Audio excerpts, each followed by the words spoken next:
Bien. An ka foli bɛ an filɛbagaw ani an kanumɔgɔw bɛɛ lajɛlen nin waati in na aw minnu bɛ ka an lajɛ ni aw sɔgɔlen bɛ an ka bɔlɔlɔsiraw la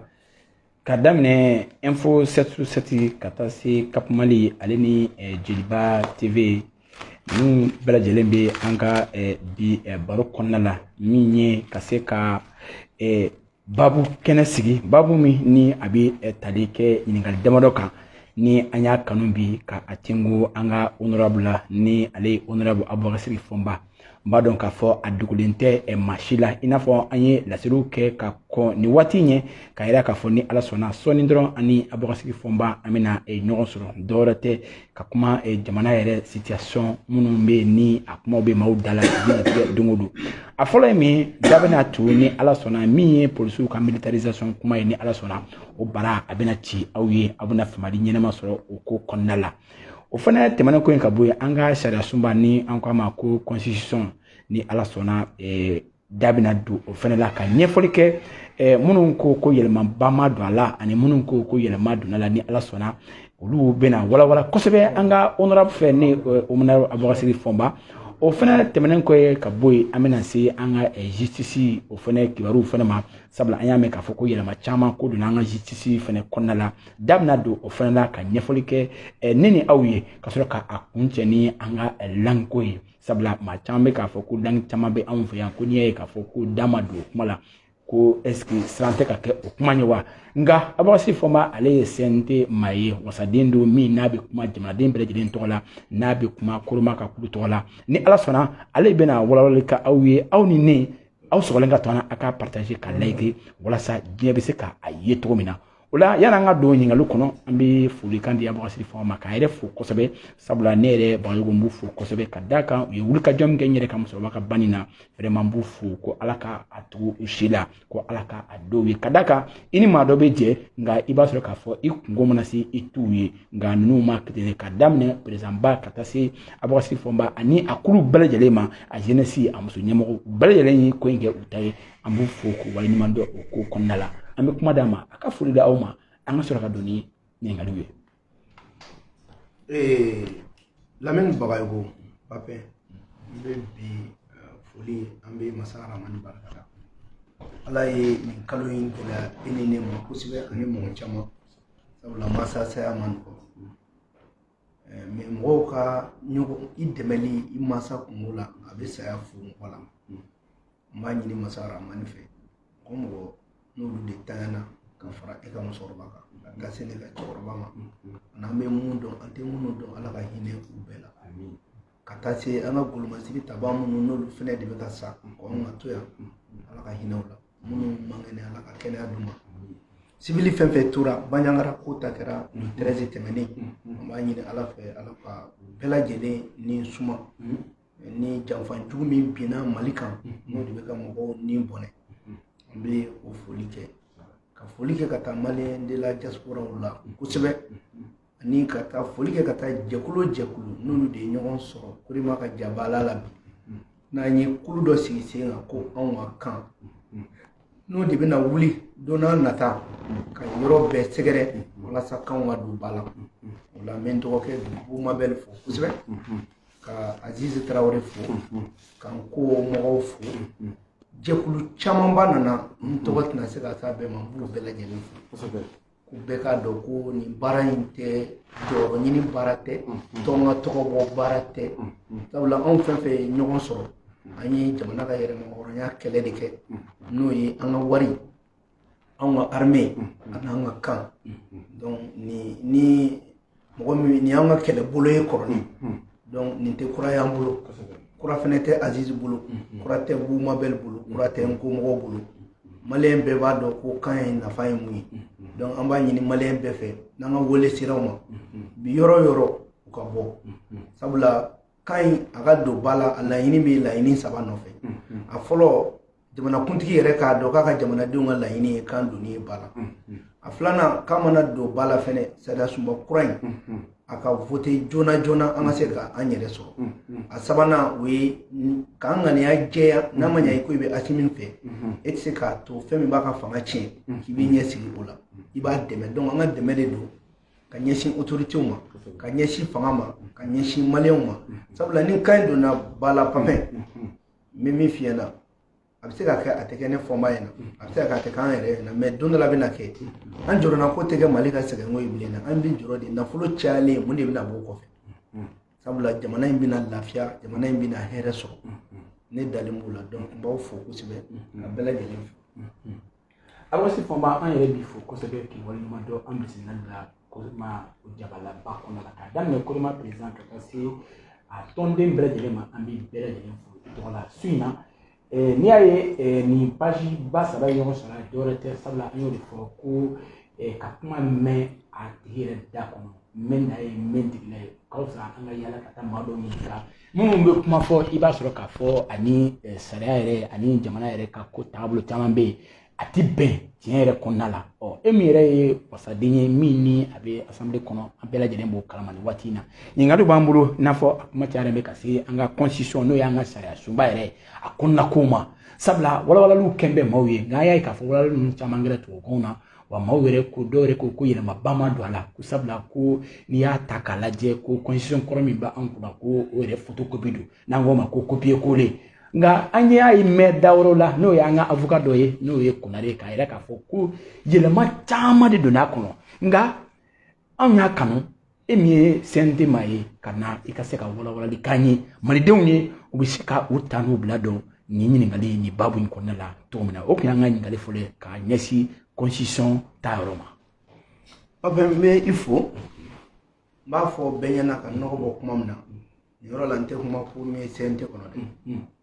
N bɛ kuma parce que n ye parti politique ɲɛmɔgɔ de ye anw ye partiw sigi de ka jamana dɛmɛ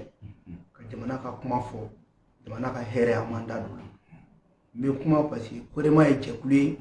jɛkulu min sigilen bɛ kow ɲɛɲinini kama yɛrɛmahɔrɔnya kɛlɛ ani Asimi a bɛ se ka dɛmɛ cogo min na ka Mali bɛɛ dɛmɛ walasa an ka bɔ nin gɛlɛya in kɔnɔ o la Papin n b'a f'i ɲɛna bi minnu ye nin constitution in sɛbɛn b'u fo n bɛ segin ka u fo Papin mɔgɔ caman bɛ kuma olu ma constitution sɛbɛn dɛ mais Korema ye proposition de constitution dɔ kɛ k'a bɛɛ sɛbɛn k'a daminɛ depuis bisimila fo Aramani k'a sɛbɛn donc anw b'a dɔn constitution ye mun ye anw y'a sɛbɛn ka taa d'u ma donc an b'a dɔn baara mun kɛra n b'a fɔ mɔgɔw ɲɛna ninnu ye u ka baara kɛ u y'a dan u dan na mais ni ne tun bɛ Asimi place la n bɛ segin k'u fo tuguni ne ye baara ɲɛbila baara de kɛ n bɛ fɛ mɔgɔw ka mun faamuya Papin constitution n'i b'a dilan cogo saba de b'a la dilan cogo fɔlɔ i bɛ wasaden kulu dɔ sigi a bɛ fɔ o ma ko assemblée constituante olu bɛ sariya sunba sɛbɛn u tilalen kɔ a sɛbɛnni na a tɛ taa yɔrɔ wɛrɛ dɛ a bɛ di jamanadenw ma n'u sɔnna u sɔnna n'u ma sɔn a bɛ taa ji la filanan a bɛ comité dɔ sigi o fɛnɛ b'a sɛbɛn n'a fɔ ma ko commission spéciale o de y'an ta ye o b'a sɛbɛn k'a di aw ma mais légitimité ba tɛ o la ale tɛ se ka foyi k'a yɛrɛ parce que ale sugantira donc n'ale sugantira ale fɛnɛ min y'a suganti n'o ye président ye a bɛna lakale ko ye sabanan gouvernement yɛrɛ bɛ se ka sɛbɛn mais n bɛ président Asimi fo mun na anw ka nin constitution in a kun kan ka sɛbɛn nin fɛn saba fɛn fɛn fɛ a bɛna tɛmɛ o bɛɛ fɛ c'est à dire a ye processus bɛɛ kɛ jɛkulu fitininw sigira olu y'u ta kɛ a bɛ fɔ o de ma ko avant projet o jɛkulu man'u ta kɛ u bɛ taa fɔ jamanadenw ye min kalifara anw na anw ka miirina bɛnna nin ma o kɔfɛ projet de bɛ kɛ sisan o bɛ kɛ gouvernement fɛ o b'a sɔrɔ gouvernement fɛnɛ ale b'i tulo ma da majɛ jumɛn ye ninnu ka baara kɛ ni jamanadenw bɛ k'o laɲini kɛ ɔ gouvernement b'o don ka fara a kan ni gouvernement fɛnɛ y'o don ka fara a kan a bɛ taa se CNT ma anw fɛnɛ CNT kɔnɔ ye anw b'aw lajɛ ninnu ɲinɛna jamanadenw ka laɲini jumɛn kɔ n'o ma dɔn n'o bɛɛ de bɔra la a bɛ sɔrɔ ka taa référendum na n'a bɛ fɔ o ma ko vote kalafili o la ni jamanadenw hamina donna la kalafili bɛ kɛ Pape o la est-ce que a ka di jamana ɲɛmɔgɔ ye ale ka gafe dɔ dilan k'o ye sariya sunba kura ye ko o ti taa jamanadenw jimi sira fɛ yan est-ce que a ka d'a ye k'a fɔ ko constitution ko mɔgɔw ma sɔn ka voter donc kɔrɔ ye ko mɔgɔw ka faamuyali kɛ an k'a dɔn k'a fɔ ko jamanakuntigi mago bɛ jamanadenw bɛ mun fɛ de la mais o tɛ kɛ ni kule ye o tɛ kɛ ni kasi ye o de la an y'o faamuya an ko anw ka kan an bɛ fɛ k'a yira jamana ɲɛmɔgɔ la anw kɔni bi yan i tɔgɔ la jamanadenw bɛ mun ɲini o ye kan in ka don ba la pour que a kana tɛmɛ a tulo kan donc o de la minnu ye rédaction in kɛ an b'u fo wa an bɛ segin k'u fo u ka bila u kun la k'u tɛ kira ye wa u ma ci u b'u ka baara kɛ u seko dan na wa an b'u neni an b'u dɔgɔya an bɛ kuma bɛɛ f'u ma danaya min dara u kan u mana baara mun kɛ an bɛ fɛn bɛɛ f'u ma u fana bi jɛ n'o ye sabula a ti taa o kɔ u kana nin kuma si jateminɛ olu y'u seko de kɛ mais u tɛ se k'a bɛɛ kɛ hali n'a bɛɛ ka d'u ye i bɛ yɔrɔ dɔ fɛnɛ bila walasa jamanakuntigi k'i jɔ o jɔyɔrɔ dɔ la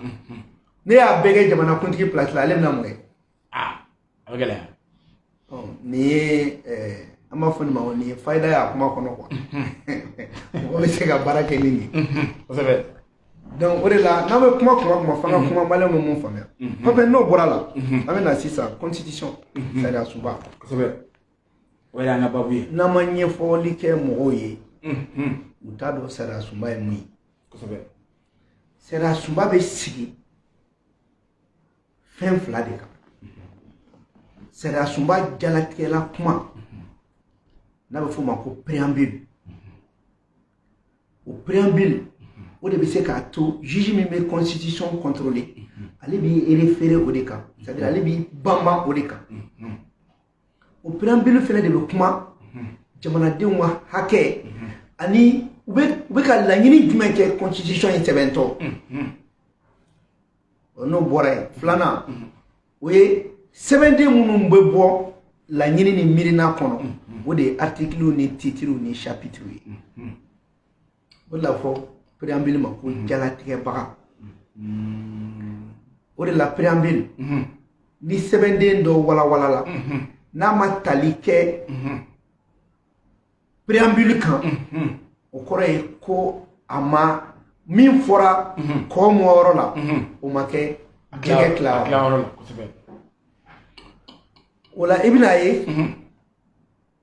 ne ye baara kɛ min kan fɔlɔ Pape n bɛ yɔrɔ 18 de f'i ɲɛna mun bɛ ani constitution kɔrɔlen cɛ fɛn 18 min tɛ sɔsɔ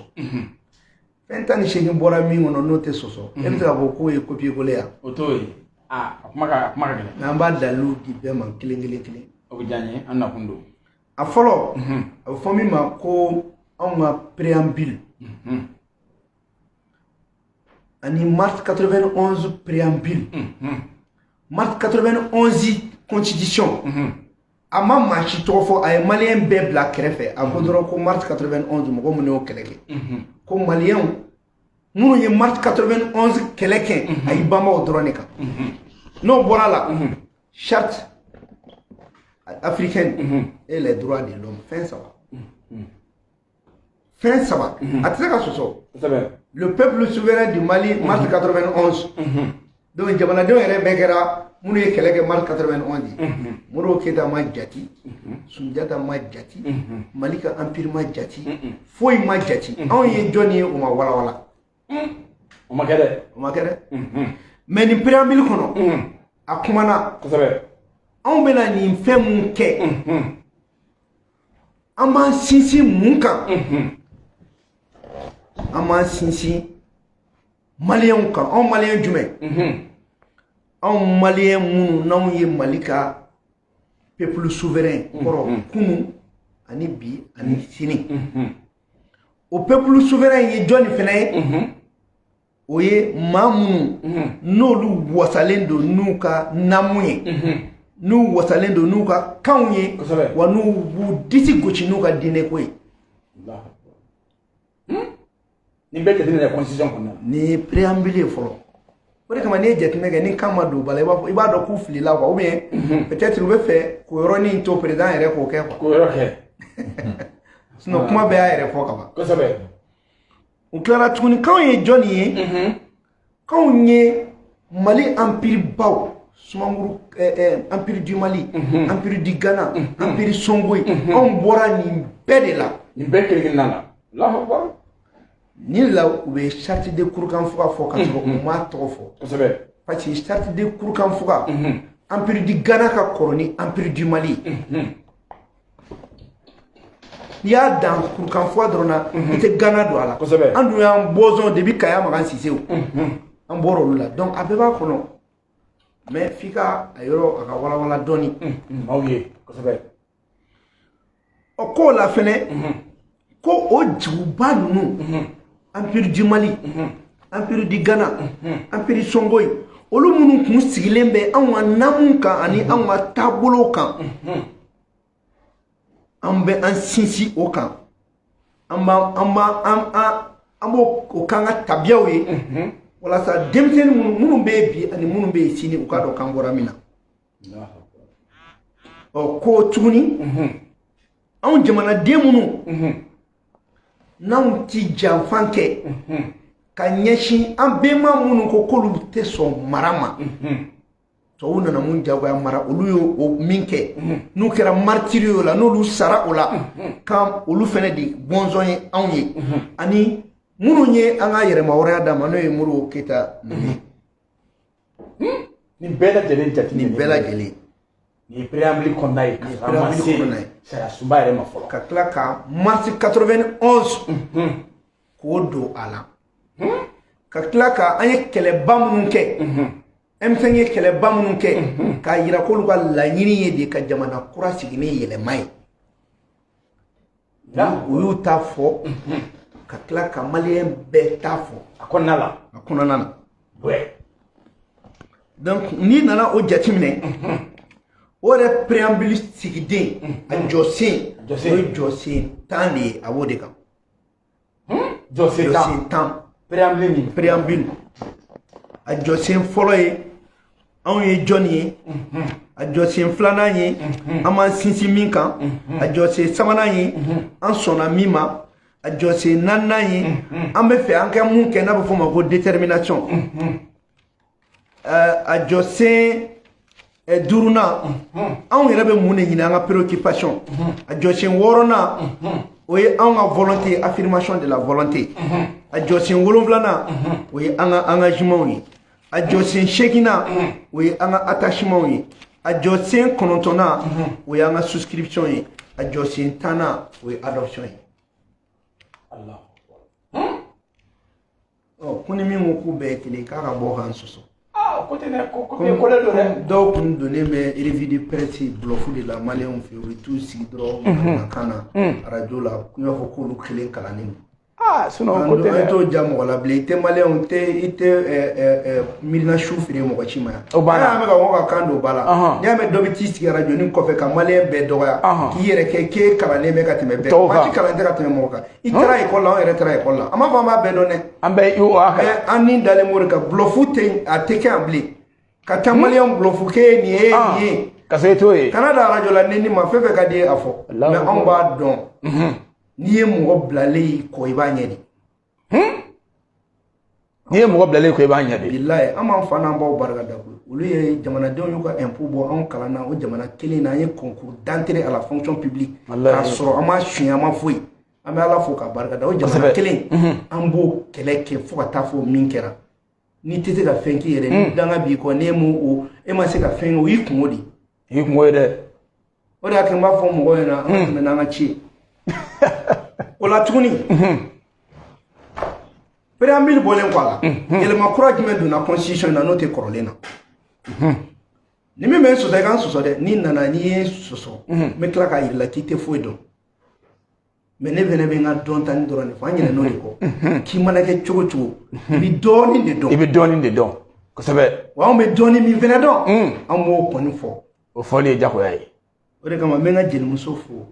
Awa Jabate a ye fasa da n na k'a bɔ ka sigi cɛtigi ko tiɲɛ fɔla ma man di. walayi ne yɛrɛ tun t'a dɔn ko n bɛ tiɲɛ fɔ mais ale de y'a fɔ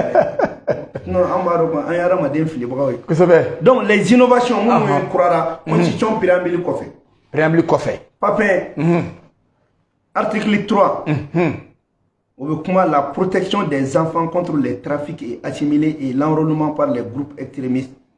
Article 3. Article 3. Ko denmisɛnninw ka kan ka lakana maa minnu bɛ denmisɛnnin suɲɛ na ani ko baara o baara bɛ denmisɛnninw ka hakɛ minɛ o la. Kuma tɛ ko ka t'u kɛ terroriste ye. N'o tun bɛ constitution kɔrɔlen kɔnɔ o ka bɔ o ko fɔ an ɲɛna. A sɛbɛnnen bɛ yɔrɔ min na o ko fɔ an ɲɛna. Mun ka baara den suɲɛ ye ka den ka hakɛ minɛ o la. Nin b'a yira k'a fɔ ni nin constitution donna ba la hali minnu bɛ yala la gerebuden ninnu a baara kan ka dabila parce que mɔgɔ ci tɛ sɔn i den ka taa nin kɛ an jɔnni bɛ sɔn an den ka taa nin kɛ. A fɔ karamɔgɔ tɛna wolo la fɔ ma. Karamɔgɔw tɛ nin dɔrɔn ye comme karamɔgɔw de bɛ na ni gerebuden ninnu ye. non non non kana bɔ ka karamɔgɔw ma jamana ɲɛmɔgɔw de don anw faamaw anw députés anw ministres anw président anw directeur an jumɛn den bɛ carré kɔnɔ. mais an b'a fɔ jamana n ko den bɛɛ ye kelen yan ni den bɛɛ ye kelen mun bɛ den dɔ to yen o ka hakɛ bɛ dɔn o bɛ to nin na o ti kɛ fɛn ye. walayi an tora de la ka taa SOS créer minnu bɛ SOS enfant créer bi u kan k'u ta de ka wari d'u la k'u nationaliser k'a kɛ état ta ye den ci man ka ye yala la kɛnɛ ma. kosɛbɛ. ni sariya in bɛ se k'olu ka SOS nationaliser n'u ko ni mɛ 91 ta kɔnɔ ko fɔ an ɲɛna. A filanan furu article 9 ko furu bɛ cɛ ni muso dɔrɔn de ni ɲɔgɔn cɛ. cɛ ni muso dɔrɔn. cɛ ni muso dɔrɔn. maa wɛrɛ da t'a la. maa wɛrɛ da cɛ ni muso de bɛ furu cɛ ni cɛ tɛ furu muso ni muso tɛ furu donc gɔrɔjɛgɛdenya baara cira yan pewu. PDA non ni yera la dɔrɔn crime de don ni sariya fɛnɛ kan ka bɔ ni mɔgɔ mɔgɔ yera ko du sigilen bɛ du ani furu kan. sinon dɔw y'u ka gɛrɛnw sigi kura ye dɛ. ani o ko banna o bannen filɛ nin pewu karamɔgɔw ni kodɔnnaw ye fɛn fɛn fɔ ko n'an ma bɔ o kɔnɔ ko mali tɛ lafiya y'o de don a kɔnɔ. article voilà article fɛngɛ sabanan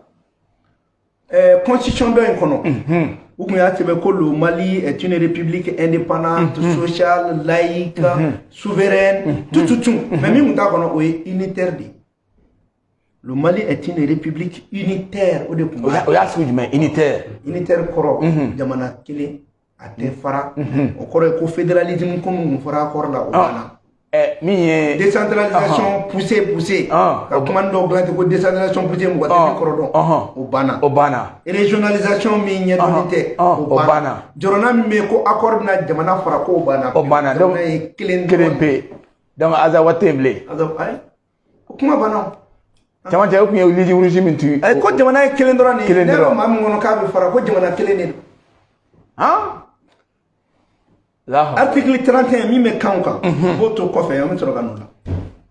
parce que comme an bɛna kun cɛ kan na kosɛbɛ kuma dɔɔnin b'o kuma na an bɛna o fɔ n ye ni Ala sɔnna a naaninan n y'a fɔ n k'o ye kan ye mais o naaninan na ko jamana a bɛ mara ni déconcentration ni décentralisation de. déconcentration ani décentralisation o kɔrɔ ye min ye hali ni élu la i tɛ to i yɛrɛ ma dɛ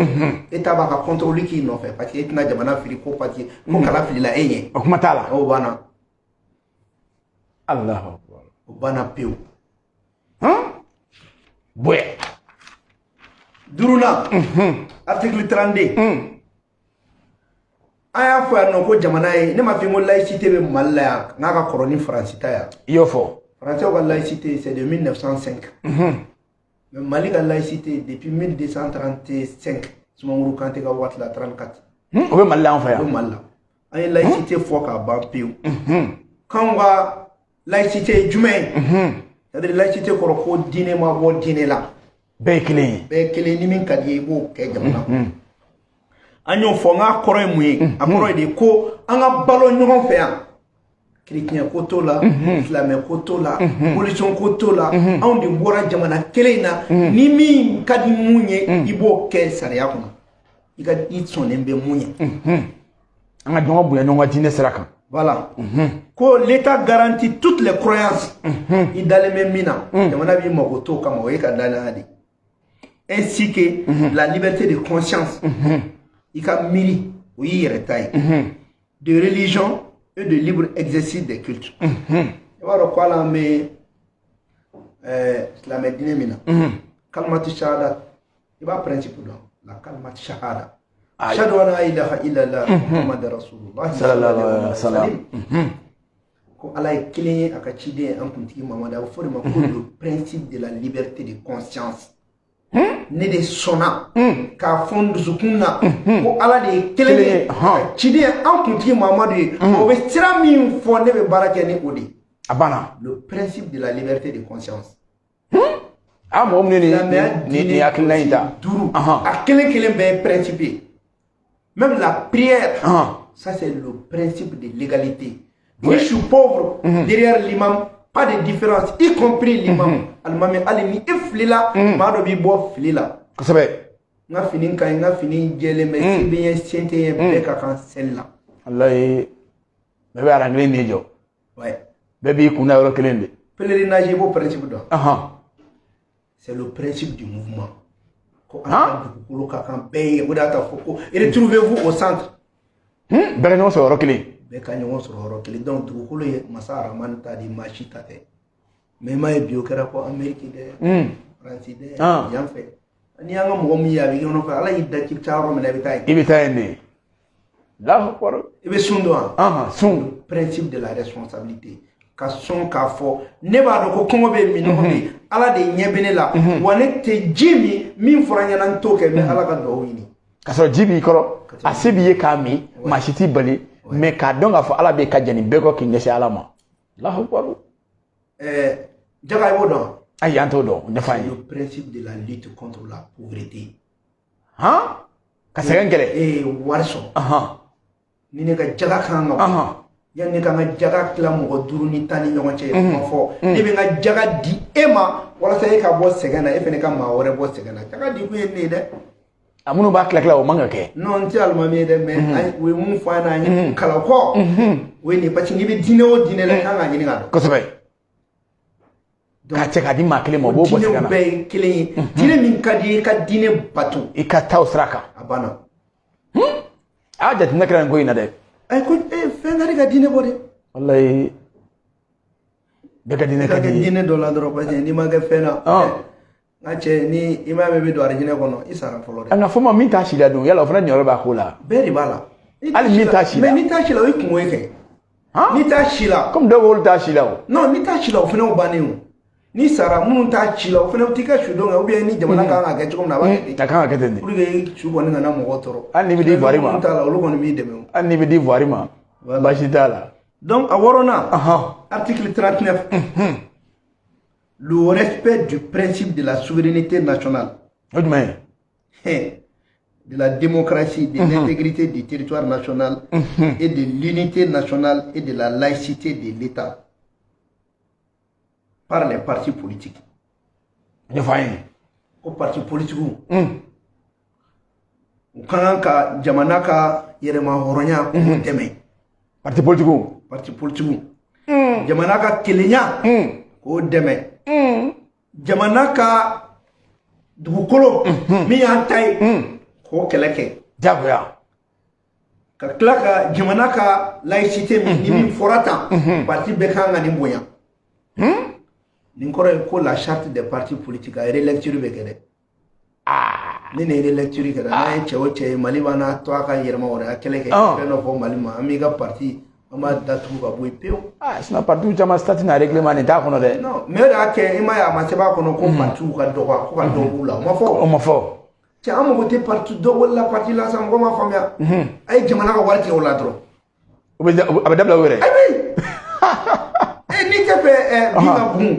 e kana ji k'a kɔrɔ dɛ ayi i bɛ tasuma k'a kan maliyɛnw mago tɛ ko ka dɔ bɔ parti la o tɛ o u ka wari ka tigɛ dɔrɔn parti ko ɲɛdɔnnen don jamana de ka wari kana ta ka di parti ma a banna i yɛrɛ b'i ka siège sara i yɛrɛ b'i ka siège ta i b'i ka fɛn bɛɛ kɛ parce que a kɛra business de dɔw b'u ba baara ma u bɛ fɛn bɛɛ kɛ ka taa soni kuru ta ka na o financement ɲini dɔw yɛrɛ tɛ baara la yɛrɛ financement bolo ka san o san ka financement kɔnɔ ni parti créé kun ye ko e ka tɔndenw ka financer an ka cɛ ni kuma ka gɛlɛn dɛ a ka gɛlɛn parti dɔ yɛrɛ tun bɛ soni kuru fɛn bɛ ta dɔrɔn ne kɔni ka laɲini ye mun ye parti financement o ka dabila pewu k'a jɔ pewu donc 7 n'a ye nin fɔ dɔw b'a fɔ k'an ka parti tɛ belebele ye mais ne ye mun don n ka parti la bilayi ni ne y'a f'i ye sigilen ɲɛna ayi ni i yɛrɛ ta Wolosebugu parti yɛrɛ siège ba yɛrɛ belebele jɔlen bɛ je peux te dire k'an ye moyen min don parti la c'est au-delà de 150 millions de 2014 à maintenant d'accord mais financement man d'a ma dɛ ayi ala an dɛsɛra ka baara dɔw kan an yɛrɛ ye a kama mais tɔɔrɔ tɛ kanu dɔrɔn de don parce que jamana in marali a kanu jamana in don parti ko fɛnɛ a ma nɔgɔn dɛ a ma nɔgɔn dɔw b'a ko caman ti bolo parce que an ka parti sigilen mun kan an tɛ wari kɔni d'i ma mais an b'a fɔ parti kan ka san bayirika de kɛ o kɔnɔna na a y'aw jija ba ye course de vitesse tɛ o kosɛbɛ e k'i ka miirina don ba la ba la n'i ka miirina don ba la parti ye école de ye c'est un complexe scolaire n'i ka écoleden fɔlɔ minnu bɔra n'olu kɛra maire ye u b'aw ka vision don ba la minnu mana kɛ ministre ye u b'o don ba la ainsi de suite c'est-à-dire écoleden minnu bɛ bɔ a ka parti la olu bɛ kɛ maire ni fɛnw ye maintenant militants olu ye écoldenw de parti yɛrɛ ɲɛmaabaw olu ye maître ye u b'aw kalan parti produit ye n'a ye président sɔrɔ n'a ye ministre sɔrɔ n'a ye député sɔrɔ n'a ye maire sɔrɔ e ɲɛ la ko ne parti ka produit de ye CNT la tu sais au nom du parti au CNT o de y'a to i ni maa si taabolo tɛ kelen ye ne bɛ ka baara kɛ cogo min na an ka parti ka miirina y'o de ye o de y'o ye donc ni ne bɔra o kɔnɔ dɔrɔn an ka ne gɛn ouais an ka parti ka ligne de ye souveraineté nka dɔw fana ka parti bɛ yen min ye jamana cili o fana parti bon ça dépend ala ka ɲa ka d'an ma amina donc article 41 l'exercice de la souveraineté de l'État sur l'ensemble du territoire national. L'État ne peut céder aucune parcelle du territoire national ni renoncer à aucun des droits souverains qu'il exerce sur lui-même. Toute atteinte à l'intégrité du territoire est un crime. Il y a un parti politique. Il y a un maï. Dugukolo n'i ye kuma dɔw fɔ ou bien i ye waleya dɔ ta min b'a to k'e b'a anw ka jamana dugukolotigiya minɛ na i ye crime de kɛ crime ye i b'a fɔ coup d'état ko k'anw ka jamana anw de ta ye an ka jamana ye kelen minnu bɛ ka jamana mara état t'a ka dugukolo paraɲɛ kelen di maa si ma maa si wa a tɛ fɔ an na fɛnɛ k'a fɔ k'an y'an ban a la dɛ o kuma t'a la ayi fo k'i sa donc k'a fɔ k'an y'an ka dugukolo yɔrɔ dɔ di k'o di mɔgɔ ma o banna donc n bɛ azawadi la o n bɛ fɛ ka yɔrɔ dɔ n bɛ gajiya la o n ka cɛ i bɛ k'i yɛrɛ nɛgɛ an ka armée bɛ nalen an bɛ tila ka pogo don nin bɛɛ la kelen kelen kunun ni bi tɛ kelen ye dɛ ayi o kuma t'a la c'est pour cela négociation dɔw bɛ yen dan kan ka k'u la quoi a fɔra k'i ka marifa bila i ma marifa bila i ka mɔgɔw bɛ ka don armée la i bɛ fanga fan bɛɛ la i bɛ mun wɛrɛ nɔfɛ ni ko wɛrɛ t'i kɔnɔ e bɛ mun de nɔfɛ ayiwa fu sirila o de la tantɔ dɛ fu sirila o la tantɔ de a jateminɛ kɛra nin ko in de fɛ papa n bɛ ka non c'est à dire baara in ɲana de majɛ min b'a la hali n'a y'o ɲɛfɔ i bɛ kɛ ko majɛ fɛnɛ faamuya an bɛ ka taa dɔɔnin dɔɔnin e m'a ye an bɛ ka vidéo kɛ an bɛ ka température an b'an to dɔɔnin ka yɛlɛn dɔɔnin an b'an to dɔɔnin ka yɛlɛn dɔɔnin ka ɲɛfɔ dɔɔnin ka taa mɔgɔ bɛna faamuya mɔgɔ bɛ n'a fɔ walawalali bɛ ka kɛ o k'a daminɛ depuis an bɛ préambule la ka b'o la ka na dɔwɛrɛw la voilà maintenant à Chekina, dans Fara Chekina, article 42, le droit souverain du Mali sur les richesses et les ressources naturelles situées sur son territoire. Quand on a la follow fait la Jamanaka, on est table, on a un soro be, ma chitate. Francis, c'est moi la peu. On a accord qu'on y a bigi la peu. Francis, voilà la peu, la peu. Dans la constitution croyante. Francis Jigiti Radi. Là, où quoi? Jigiti Radi. Quand on est venu au bout de maintenant sur mon fait n'a fondé ni jamanadenw wulila parce que jamanadenw de bɛna Faransi tɔ faga a ni mina fɔ a ɲɛna de he peuple mana min fɔ ne b'o de kɛ koyi kosɛbɛ wa peuple ko k'i su don a su bɛ don ni kan de n'an sera ma an b'o développer fo ka makɔrɔn si jɛ lafa wari sisan an y'u faga quoi o su ma don fɔlɔ dɛ u suma ni dun ma u su don ale su mɔdɛli ale su ninnu bɛ wuli o bɛ tila ka pan ka wuli n'a ma don a bɛ wuli donc an ye su don il faut que an ka su an ye fagali kɛ an ka su don kosɛbɛ donc an ka sɔrɔ bɛ an ta ye ko faransi député y'o de fɔ an tɛ bɔ mali la an ka diɲɛlatigɛ bɛɛ de sigilen bɛ mali ninnu na an bɛ bɔ yen cogo di mais nin fɔra anw ɲɛna mais an ka politicien ma kuma na dɛ k'olu ka hɛrɛ olu ka diɲɛlatigɛ de ye mali ye olu bɛ bɔ mali la cogo di faransi ma kuma na dɛ ayi mais n'aw ka hɛrɛ bɛ yen n'aw y'a fɔ k'anw de ta don fo i ma fɔ o la n'o bɔra yen article 46 Pape ko n'i bɛ fɛ ka kɛ candidat ye mali la i b'i ka nationalité bɛɛ bila k'a tɔ to mali ka nationalité dɔrɔn ye sinon i tɛ kɛ candidat ye mali la bilen o kuma double nationalité bɛ bolo président tɛ dɛ n'i bɛ fɛ i ka candidature ka valider hali maire i bɛ jɛ k'a ye président de la république pour que o candidat i ka ko ye k'a ka valider a ma f'i ka ta fɔlɔ dɛ f'a k'a sɔrɔ nationalité fɛn fɛn b'i bolo i y'a bɛɛ bila k'a tɔ to mali ta ye mais o fana dɔrɔn tɛ dɛ f'i ka kɛ malien nationalité d'origine wa halisa k'a bɛɛ ye kelen minnu ko kɔni ko copier coller ni copier coller don a bɛ ayiwa a y'a lamɛn minnu ko ko copier coller kɔni a bɛ se ka kɛ dɔw fana ye copier coller fɔ u m'a fɔ ni juguya ye mais u tun b'a kalan kosɛbɛ kosɛbɛ o fana b'a la n'i m'a kalan kosɛbɛ i bɛ se ka o fɔ nka fɔ ma yanni ka kuma i kan ka fɛn ɲɛɲini k'a ɲɛdɔn de o fana ka ɲi a ko la c'est à dire jamana i b'a dɔn parce que mun kɛra ne tɛ jigin mɔgɔ dɔw la i bɛ taa sɔrɔ dɔw b'a fɔ ko copier coller don mais u bɛ ka transition dɛmɛ mun y'u bila kuma na depuis kanko in yɔrɔ ye tiɲɛni don mɔgɔ caman kun bon an ka mɔgɔ k'u ka faso kanu de y'a kɛ mɔgɔ mɔgɔ bɛ ka transition dɛmɛ n'o copier coller don ne tɛ jigin a tigi la ne b'a faamuya n ko kanko o gérera a tigi kan kojugu a m'a tɔ lajɛ quoi parce que i bɛ kuma dɔw fɔ dusukasi la ani n y'a kalan o tɛ parce que i b'a dɔn ko dɔ bɛ ne la mɔgɔ mɔgɔ bɛ transition dɛmɛ ne t'a si sago ten wa ni bɛ min fɔ min ɲɛna n b'i wele kɛrɛfɛ k'a f'i ɲɛna sanni sera yen aw bɛɛ bɛ ka transition dɛmɛ aw ka tila ka taga ɲɔgɔn hayiba réseau kan o yɛrɛ man ɲi mais fasoden jugu bɛ transition contre la n'i sɔrɔ n b'i gosi fo nɛgɛden i kaman kari ka kan yɛrɛ ta an ka bamanankan n b'a wale ɲɛ kan walima t'i bi jeliba ji la o tɛ s'o dugu fo t'i bi jeliba ji la parce que mɔgɔ mɔgɔ tɛ faso fɛ ka n'o dɛmɛ mais ni mɔgɔ min bɛ faso ko la n'a filila an bɛ ɲɔgɔn bɔ fili la parce que Pape ne yɛrɛ bɛ se ka fili dɔ la dɛ kosɛbɛ ji min ta bɛ si tɛ yen min tɛ fili si tɛ fili walayi n'an filila an bɛ ɲɔgɔn ladi kosɛbɛ an bɛ ɲɔgɔn bilasira ka ɲɔgɔn bilasira parce que jamana in ko bɛ cogo min na a kɛlɛ ma nɔgɔn ko fɔ ma bunahadamaden ni fili de tɛ ban walayi maanifinya ani fili tɛ ban donc olu ta minnu bɛ ka transition dɛmɛ n'olu y'a fɔ vraiment ça se comprend passion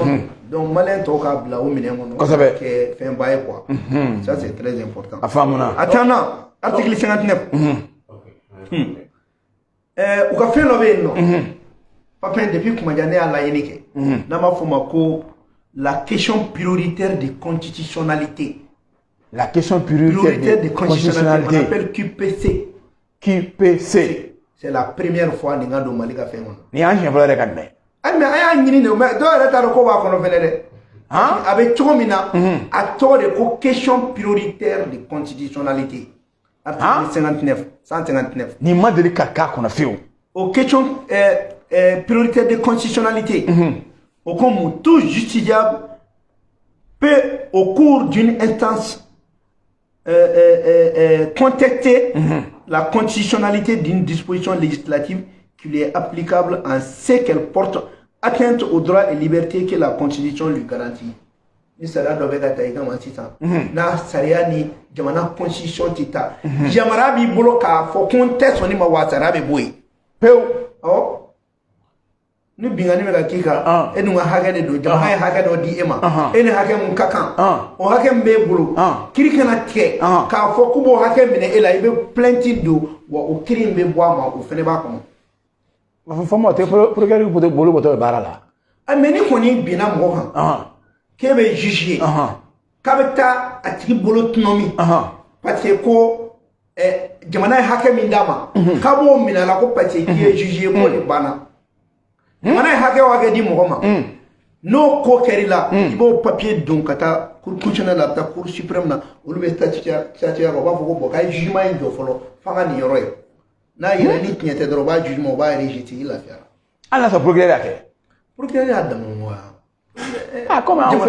fɛ yan procureur non mɔgɔ si tɛ jamana sanfɛ n'olu ye mandat da i kan i ka ko bannen de ye ne fana min faamuya jamana sariya sunba fɛn ba de don o de y'a kɛ ne y'an ko an ka kan e yɛrɛ ka jamana sariya sunba min b'i ka diɲɛnatigɛ fɔ min b'i ka jamana ka fɛn bɛɛ fɔ o bɛ kan wɛrɛ la e tɛ kan mun mɛn i bɛ se ka mun de ko la ka gɛlɛn a n'an ma nin kalan san ka nin fɔ sɛnɛkɛla b'a dɔn cogo di ko ale ka hakɛ ye nin ye n'a t'a dɔn min bɛ constitution kɔnɔ walayi a t'a dɔn a b'a dɔn cogo di e bɛ se k'i to jinimere feere la ka sɔrɔ ko nin bɛ alors que n'a fɔra an ka kan na sisan bɛɛ b'a faamuya bɛɛ b'a faamuya o de kama an bɛ k'a fɔ donc QPC o donna Mali la mɔgɔ min nafa dɔn olu bɛ content kosɛbɛ ni y'a siɲɛ fɔlɔ an ka nin mɛn n m'a fɔ k'a bɛɛ kɛ ko copier coller don dɛ ni copier coller don nin fɛnɛ u tɛna nin dalu fɛnɛ k'u kana bɔ ni QPC dalu fɛnɛ ye a tan kelen na la création de la Cour des comptes sisan kɔni Cour des comptes président i kɛra député o i kɛra maa o maa ye n'a kɔni ka wari a tɛ dun bilen dɛ hali fonctionnaire ba wari tɛ dun bilen i bɛ ka fɛn bɛɛ déclarer Cour des comptes la hali ni i taara ka kɛ fonctionnaire Cour des comptes kɔni o de bɛ sa i bɛ sɛgɛsɛgɛ de i ka wariko la o de kama mɔgɔ minnu bɛ don Cour des comptes la n'a ma ɲa Cour constitutionnelle mɔgɔw b'u kale ka ban Cour des comptes mɔgɔw fɛnɛ b'u kale serment dɔ la parce que wariko kuma ka ca dɛ donc k'u kale o fɛnɛ k'u kale kalekan dɔ b'a fɔ k'u tɛ jamana fɛnw tiɲɛ taa a ti sariya kɔn o de kɔnɔna na o sariya ka ɲi article 116 ko la Cour des comptes vérifie le compte des partis politiques n'i y'a mɛn i bɛ taa wari ŋanamu ka i ka parti ka compte la ko sisan ko Cour des comptes bɛ parti ka fɛn vérifier a wari min b'i ka parti kɛsu kɔnɔ kɔni o fana kan ka ɲɛdɔn yɔrɔ n'o fɔra e b'a dɔn ko bɛ kɛ cogo di wa o kɔrɔ ye bilaye dɔrɔmɛ o dɔrɔmɛ n'a jiginna parti politique ka compte la sécurité d'État s'est saisie pour y dɔn wari de b'i fɛ yen donc sécurité d'État yɛrɛ de bɛ nin information d'u ma o yɛrɛ tɛ taa dɛ i b'a kalama k'a fɔ parce que n'o bɔra la ni wari wɛrɛ bɛ ka jigin ka compte la wari o wari n'a bɛ ka jigin ka compte la directeur o directeur ou le ministre des finances bɛ ɲɔgɔn ye dɔgɔkun kɔnɔ siɲɛ kelen pour que ka comptabilité kɛ wari minnu jiginna donc wari bɛ wari la sécurité d'État b'a bɛɛ kalama wari wari bɛ don u b'a bɛɛ dɔn wari kɛmɛ min bɛ na u b'a bɛɛ dɔn donc sisan maliyɛnw tun bɛ ka jɔrɔ mun na ko n'u ma parti politique ka financement jateminɛ nin y'u kɔrɔnen ye dɛ nin y'u kɔrɔnen ye i bɛ ka wari min ka compte la o bɛ dɔn o wari min bɛ parti ka compte la o bɛ dɔn k'a fɔ nin ye parti ka taa wari créer parti tɔgɔ la a bɛ fɔra charte kɔnɔ an b'a yɛlɛma tuguni parce que o ko parti k'i ka sɔrɔ ko mɔgɔ ka dɛmɛ man ka tɛmɛ i ka sɔrɔ 50% an bɛ n'o bɛɛ bɔ a la pewu n'a lecture bɛ kɛ an b'o proposition wɛrɛw kɛ o yɔrɔ la parce que nin yɔrɔ in de la n'an taara élection na tan Faransi bɛ wari di a caman ma e tɛ se k'a contrôler nka ni nana n'a ye nin constitution in don ba la wari min na di mɔgɔ mɔgɔ ma a bɛ dɔn wari bɛ di mɔgɔ ma a bɛɛ bɛ dɔn surtout financement tɛ ka kɛ minnu e y'o wari bɔ min minnu fana o jateminɛlen don donc compte bɛ jateminɛ dɛ donc parti minnu bɛ moto san ka di mɔgɔw ma sisan État y'a di ma o a bɛ jateminɛ État m'a di ma o a bɛ jateminɛ o de la n'an m'an kɔlɔsi parti kɔrɔ minnu bɛ nin baarajugu la olu de k'u tɛ sɔn nin ma mɛ dadon tɛna k'u bolo dɛ sinon tɛ sɔn a ma maliyɛnw kunnafoni maliyɛnw k'a dɔn koba min bɛ nin constitution in kɔnɔ c'est à dire n'a ye maliyɛnw ka laɲini na i b'a dɔn mun ye baara kɛ c'est des jeunes a ye nin fɔ mɛnɛ depuis ni maa minnu bɛ suganti don min na i ko k'i danbɛ ni maaw la ko nin ye maa ɲɛnamaw ye ko u ma ta kunfɛ an ye video kɛ i y'a kuma fɔ bi n'i y'a sɛbɛnti a man ka bali maa la sabula i y'a fɔ ka kɔn bi o de y'a kɛ i m'a ye ne ko n'an sera kanko ma m'o ɲɛfɛ ne m'a f'i ye n ko kan ta in ko ne tɛ se k'a faamuya parce que u ye kuma min fɔ k'a fɔ k'u ma kan ta incohérence don k'a tɛ ka faamuya soit ban don ou bien fɛɛrɛ wɛrɛ de don a kɔni a ko bɛ na nka a ma ban pewu o fɔ ba ka bɔ wa ala ma daminɛ voilà donc n'o bɔra yen ko parti ko compte be contrôler o club na en bere ta ni ngoni mado parti bam no me lu ka contrôler to compte re dron la la re ko compte ko an be ga compte be vérifier ka be vérifier ni joli bi ko joli di ko ga do na choga munu na cheo fo mo anglais français de o anglais français ko tege lu ga nyama e ni ka wari ma don non ante mena français la ka bon non puis olu be bingani nge jamana ko me am bon bingani bolo da ka constitution na ta bi mo ma ne ayo tala malle da fo ko du do ka sora ta ai no lu bo ke la no boray ko président qui te mandat flaka wa ko yoro yi par les révisions constitutionnelles be ko te réviser de magate ko la je ma fi na nu frère la nu ma de ite te ma flaka wa a te révision flaka wa disposition fene ka a te réviser magate kala a te réviser ministre premier ministre m'a fait donc le troisième mandat ne sera pas possible au Mali. Au fara. Ah il faut que même kalama alors que ay am ko chromatically de yo. Ay chromatically tere mais et que waro nu yo kuma ibaro nu yo la parce que le troisième mandat ne sera pas possible au Mali. C'est dribbler soi-même qui est la donc si ça a une constitution ni fallait quoi be do ala présenter ko fallait blé au bana ni constitution indona bala. O y'a tɛmɛ ne kun b'a yɔrɔ ye maintenant disposition finale la n y'a ye o y'a tɛmɛ ye Mali ka laïcité ani multipartisme partiw cayali ani mandat ko foyi tɛ fara kan olu tɛ réviser o bɛɛ tuma o bɛ to ten de les acteurs de la démocratie u kana na ko constitution m'u ka aspiration ta en compte an bɛ dɔw la police militaire fan fɛ u bɛ k'u prɛn manamanakanw na ye alors que multipartisme intégral a donna kɔnɔ ko n'a y'aw ja a ye parti bugun i ko sɛ mais maliyɛnw kana na baga parti ma dɛ olu yɛrɛ de don ni financement ma kɛ n'a ye aw ka ɲɛnamɔgɔw ta parti la o t'a bannen o y'a bannen ni mun ma fɛn sɔrɔ a tɛna dabila a bɛ dabila n'i taara sobaw ta n'i ma se k'a sara parti yɛrɛ tɛ créé ko tout de suite i ka parti créé quand fɛn ma c'est des options hakilinaw don n'o bɔra yen tan sabanan les légitimités traditionnelles sont gardiennes des valeurs de la société o fana y'a sigi jumɛn ye o tun b'a kɔnɔ ayo an kɔni m'o mɛn anw ka kodɔnnaw an ka funɛw an ka jeliw an ka maabaw k'olu de b'u janto anw ka an ka jamana danbe an ka hɔrɔnya la les valeurs de la société cɛw ka cɛw kanu musow ka musow kanu denmisɛnninw ka bila ɲɔgɔn na ɲɔgɔn faneni ɲɔgɔn baneni ɲɔgɔn hayiba balimaw bilalen ɲɔgɔn na ko tora jamana légitimité traditionnelle bolo jeliw bolo ko wa k'a dabɔlen tɛ ko wɛrɛ kama dɛ kelenya ani cɛbɛn o bɛ se ka kɛ cogo min na ni yɔrɔ bɛ ja jeliw ni an ka ɲamakalaw n'an ka funɛw ye sa ani an ka kodɔnnaw ni yɔrɔ in kɔnɔna na o légitimité traditionnelle dɛ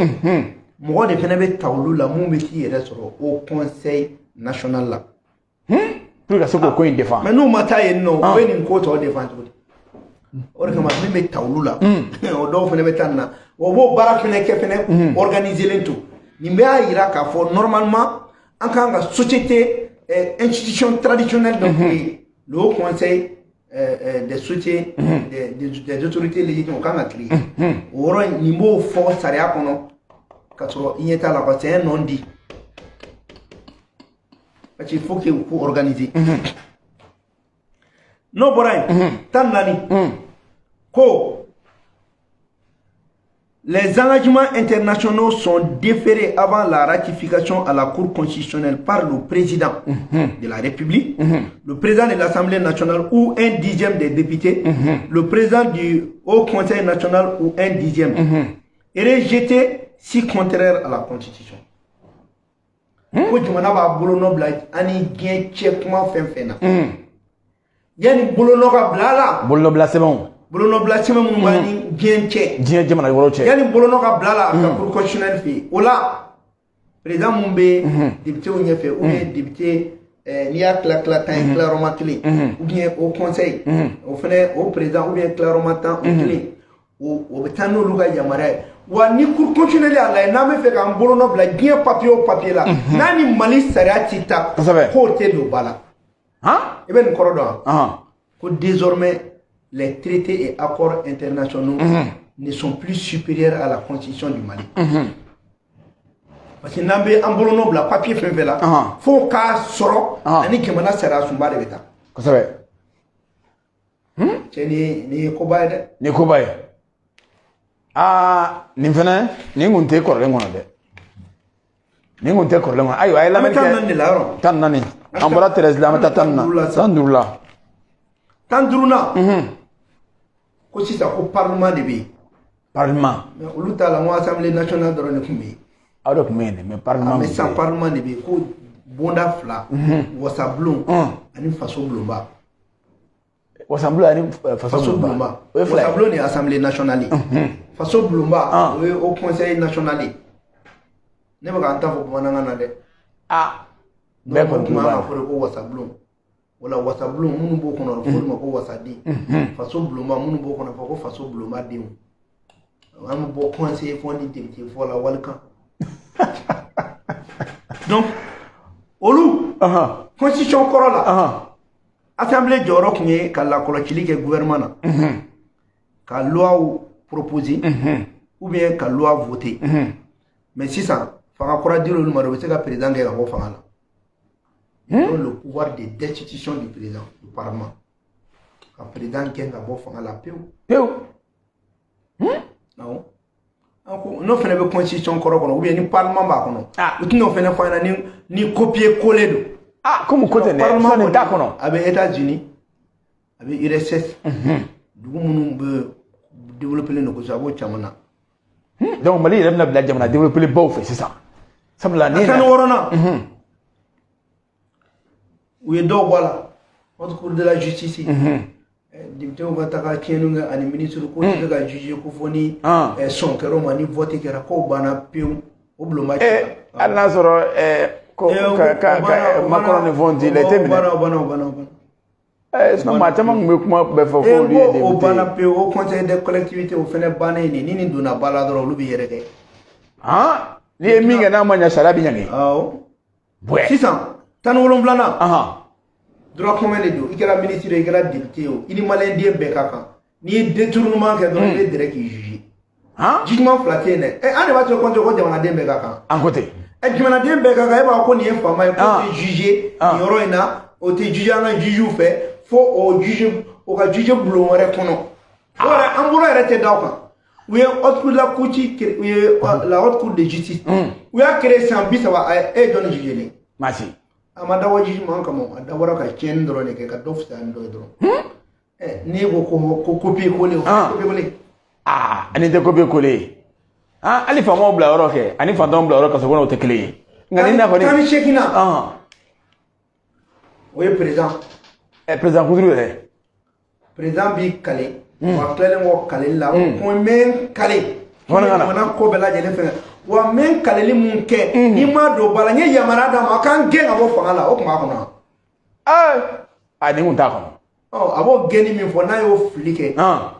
parlement ne ba ge parce que elle da côté abana il kuma kan inomine tan kono to na ambo ukama kai sisa bamananga ibila o fili yoro do innovation do me fili ba kono c'est du mot assumé quoi kana nyine dunga déjà kula ça ayo kuma tala kan nyine dunga déjà kula mais peut-être il va se le kula président ko bo matala ke président na jume ni fara ni fenga ni kantere da fara jume ben na ni kante fembe fora kuma kala beka funa bora dama don na mais peut-être am do la ko ko kana folo que les langues du Mali, parlées par les communautés, font partie du patrimoine culturel. Patrimoine culturel, Bodon. Aïe, on a fait. Oui, on a Namu, on a Mirina, on a civilisation, on a savoir-faire. Au bel patrimoine culturel, Mibato, il est bien, il est bien, voilà, pour les ne voir ni Jamanaina. Ibi disi ko sini yere ka jamana valeur oui ina fa folo malik me tromina il donne meni muy donc o yangole acculturation na emte wa acculturation na tito walgana aw kuma tala donc ne ko ko an ka namu be do bala namu be se an ka kan ye an ka namu ye o y'an ka mirina ye o y'an dusukun ye o y'an ka fɛn bɛɛ ye e bɛ se k'o fɔ cogo di k'i t'o kan do bala ayo kuma t'a la i bɛna ye k'a fɔ commission kɔni ne kɔni ye mun faamuya dɔrɔn n yɛrɛ bɛ fɛ an ka campagne de k'u ye pour que constitution in a ka voter quoi mais an b'a kɛ pour que constitution kana bila kɛrɛfɛ ni ala sɔnna inchallah o kɛra ka mun fɔ o kɔnɔna na ko elles ont le statut de langue nationale et ont vocation à devenir des langues officielles papa o de y'a kɛ an ko ka fɔ an ka kan na walayi bon ni tubabukan in fɛnɛ o tilara mɔgɔ dɔw la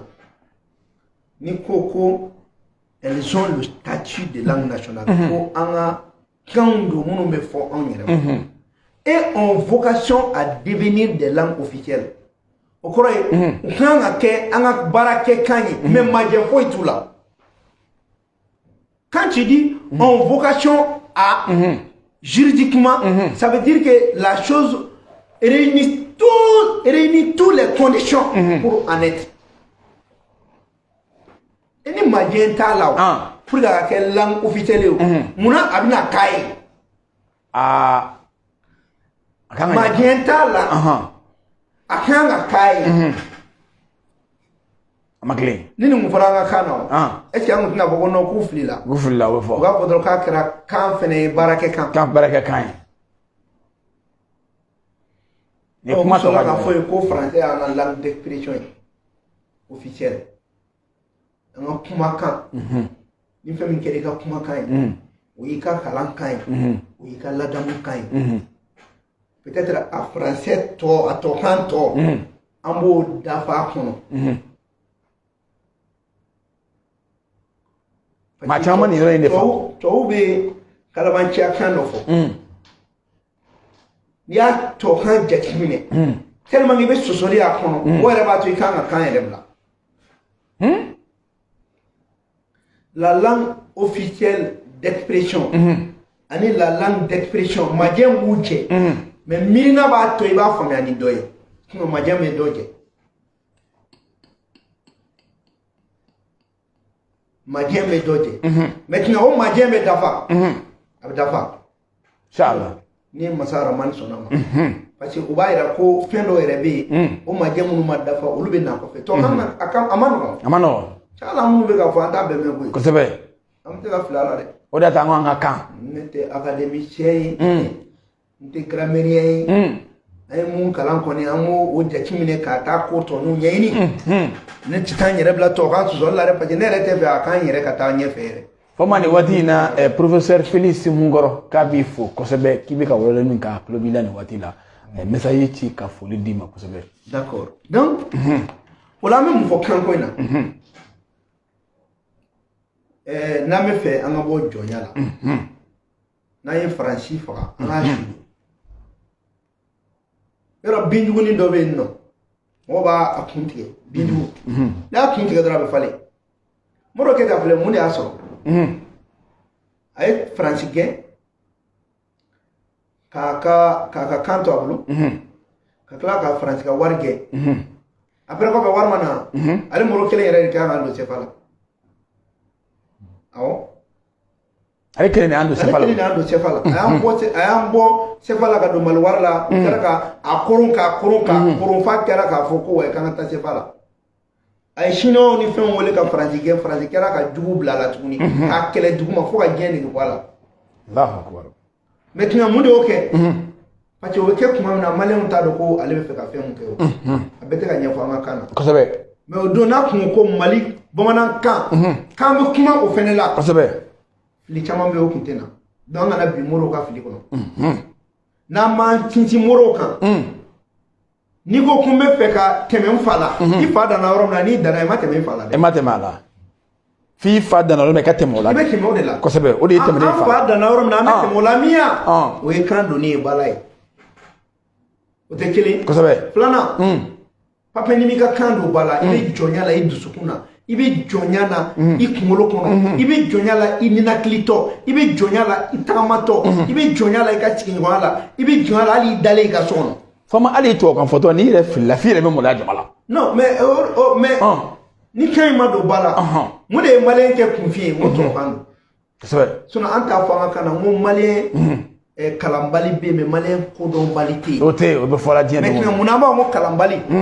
o bɛɛ ye parce que an bɛ tubabukan in de kan maintenant n'i ye kan in don ba la a nafa bɛ kɛ mun ye o de y'a to an b'a fɔ ni a bɛ don ba la bamanankan ka kɛ kan fɔlɔ ye première langue officielle u ka tubabukan fara kan hali n'a bɛ kɛ sabanan ou bien naaninan u ka fara i b'o kɔrɔ dɔn parce que bamanankan yɛrɛ an b'a fɔ bamanankan parce que bamanankan tɛ dɛ donc bamanan a tɛ fɔ bamanankan tɛ mandenkan fɛnɛ tɛ forobakan de don bamanan dɔrɔn t'a fɔ n'an kun sɔmina nin na a mɛnna an kun t'a fɔ ko bamanankan an b'a fɔ forobakan kosɛbɛ munna forobakan n b'o fɛnɛ ɲɛf'i ɲɛna ɲɛfɔ segu bamanankan ani an ka banumaw ka bamanankan ani kolokani bamanankan ani ganaw ka bamanankan bɛlɛdugukaw ani bɛlɛdugukaw ta ani maninkaw bɛ min fɔ a si tɛ bamanankan kelen mais an bɛɛ bɛ ɲɔgɔn faamu an bɛ ɲɔgɔn faamu kosɛbɛ a daw kumaw tacogo tɛ kelen kumaw tacogo tɛ kelen mais an b'a dɔn nin bɛ ka min fɔ awɔ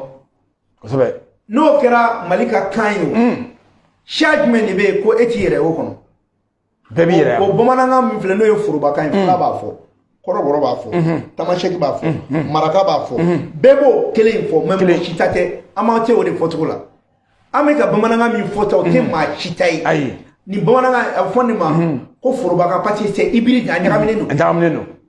ne ko sa ko buteli a bɛ t'o faamuya bɛɛ b'o faamu mais bamanankan na buteli tɛ dɛ a fɔ de ko dunden awɔ dunden man ye sa dɔw t'a fɔ ta ko dugare yan dugare a tɔgɔ tɛ dugare a tɔgɔ de ko jafilɛ jafilɛ kosɛbɛ dɔw t'a fɔ ta ko ka gɛlɛn so yɛlɛ ɲɔgɔn kan gɛlɛn so ye nin k'i sen fila koloso ɲɔgɔn na ten n'i ko ko gɛlɛn so n ko nin de awɔ gɛlɛn so kɔrɔ de ko ka fɛn dɔ layɛlɛ sanfɛ fɛn min ka man ka bɔ duguma i y'o bɔ duguma n'i y'a fɔ bamanankan mɛnɛ ma k'i ye gɛlɛn so yɛlɛ dɔrɔn i y'a nɛni i y'a nɛni mais a bɛ fɔ bamanankan na ko gɛsɛn tɛ o gɛsɛn tɛ o gɛsɛn tɛ o nka an m'an sen koloso ɲɔgɔn na an ko ye gɛlɛn so ye an b'a fɔ gɛlɛn so mais gɛsɛn tɛ o de don ala bon maintenant o de an bɛ ka min fɔ forobakan de forobakan don mɔgɔ kana fɔ ko nin ye maninkaw ta ye ko bamananw ta don ko nin ta don forobakan de ye nin ye bɛɛ dama ka kan la bɛɛ dama ka kan na munna b'a fɔ k'a don ba la n'a y'a ni tɔkan don ba la hali ni tɔw bɛ kɛ sa parce que an bɛ fɛ kan bɛɛ de ka don kan bɛɛ parce que an ka ɲɔgɔn faamuya kan bɛɛ la mais n'i y'a ni tɔkan bila sisan ko ne mana taa CNT la ko ne k'a lajɛ ko min ka di ye kuma min na ni ne ka kuma ka bamanankan na o n'a gɛlɛyara n bolo n tɛ tɔkan dɔ don a la a banna a ma se interprète ma o ayi ne b'a minɛ ni n ko buteli dɔ bɛ na o tɛ bamanankan a ye komi tɔkan fɛnɛ bɛ yen o fɛnɛ jɛngɛlen de ye nin ye jɛngɛlen de ye donc forobakan don donc a b'a to an bɛ tɔkan bɔ an senkɔrɔ joona joona i tɛna se ka anw si jɔ minnu ye san 30 kɛ tɔkan kalan na k'a ka bamanankan f'i ɲɛna ka sɔrɔ a ma tɔkan dɔ fɔ a la ka gɛlɛn donc o kɔrɔ de kan b'i autorisé n'i bɛ ka bamanankan fɔ tɔkan dɔɔni fɔ fo k'i se a la ne yɛrɛ sera a la i b'a bila o i b'a bila maintenant n'i nan'o fɔ i mana taa sugu kɔnɔ sanni bɛ kɛ tɔkan de la ayi bamanankan n'an b'an ka carreau kɔnɔ sanni bɛ k'o la bamanankan donc i bɛna ye parce que n'an ma nin yɔrɔ in faamuya o de y'a kɛ k'a fɔ ko kɛlɛ ko ni bamanankan donna k'o ye bamananw ye tiɲɛ tɛ dɛ bamanankan in a tɔgɔ de ko forobakan an bɛ min bɛ ka min fɔ sisan donc n'a fɔra k'o donna ba la o ye mali kan bɛɛ donnen ba la parce que kan bɛɛ b'i yɛrɛ sɔrɔ ale forobakan in kɔnɔ kosɛbɛ o la kan tɔ minnu fɛnɛ bɛ yen an b'a fɔ k'a bɛɛ ye officiel ye dɛ mais an bɛ baara kɛ dɔɔni dɔɔni o fɛ n bɛ min f'i ɲɛna n'an ye mali ka forobakan kɛ kan fɔlɔ ye kɔrɔ min ni président bɛna kuma a bɛ kuma forobakan de la Asimi y'a ka nin discours ɲuman baden kɛ fo ne y'a commenté n ko les 10 commandements jɔn y'a dɔn ko 10 commandements b'a kɔnɔ u t'a dɔn hali minnu y'a tɔkan mɛn u m'a dɔn Asimi ye Mali kuma bɛɛ fɔ a ka discours la a ko maliyɛnw bɛna an ka wari dilan maliyɛnw an bɔra nɔgɔ la maliyɛnw a ye laɲini min kɛ an b'a kɛ wa diɲɛ kɔnɔ sisan Faransi ka accord ba minnu bɛ yen n ye dankari k'a la jɔn y'a mɛn parce que a bɛɛ fɔra kan wɛrɛ la o parce que a bɛ ka fɔ kan min na mɔgɔ t'a faamu mɔgɔ t'a faamu ne ko munna bi mɔgɔw sɔnna Asimi ɲɛ de an bɛ ka kuma minnu fɔ an bɛ ka fɔ faransɛ de bamanankan donc n'i b'i ka kan don ba la o ye kojugu de ye donc an minnu bɛ Asimi dɛmɛ est ce que n'i bɛ mɔgɔ dɛmɛ i bɛ tiɲɛ de fɔ a ye i bɛ nkalon de fɔ a ye i bɛ tiɲɛ de fɔ a ye o de kama maa o maa n'i bɛ ka Asimi dɛmɛ an bɛɛ ka taa fɔ a ɲɛna kan in don ba la jamanadenw ka laɲini don pape kain e ba ro mina fe no fe na nyenwa be ko ina de wallahi ni kain do na bala mo te mo ta dum lemwe obana di do de oluka to male un taka ka dum parce que be kam vando me ni kain do na bala ma million mo ni kelente mala na ma bara fla to na me bara saba so parce que ali soro mu mena ko ka di malima amna to ka la jon ma ko na no machi na be bawana kana ko ni wari dira jamana ma ko ni tara ni papier ndu ko ba to be do soro a warla me jamana ni barake ni warbe tan na ni metan na jon tabe dum imana ta kiriblona jago ya jujiba finyana foroba kaina mais na tara finyana to kana ado ya laba ko wi ka so ima foi me isra ngo jugu e ko meto wi wi dron awo e ma foi me ni malemba don kun go ci daga linte ka te e black kasola ka click ka mugan flag ou bien bina ni shekinke katro dalu jonyon tabule betati ya ikina nyina ko ina nemuna wallahi donc na me fe malengu ko hake do anga kando bala sabe anga damle ni furuba kain ore numéro 1 de les langues officielles du Mali sont 1 le Bamananka ou le furuba kan 2 les autres langues nationales, les autres langues 3 le français dans les français faut troisième position et parce que on lui a dit ko on foka choka bebe tika kai donc on entend quand on doit là maintenant n'a pas ko 1 amel la bengue folo semaine de mu me doala 2023 octobre amba école de folo ka calendamne entre temps on est me kalanto en fait ban débrouiller amba nyedo gafo gafe na be glan il ma be doala don non il ma be doala ko sabe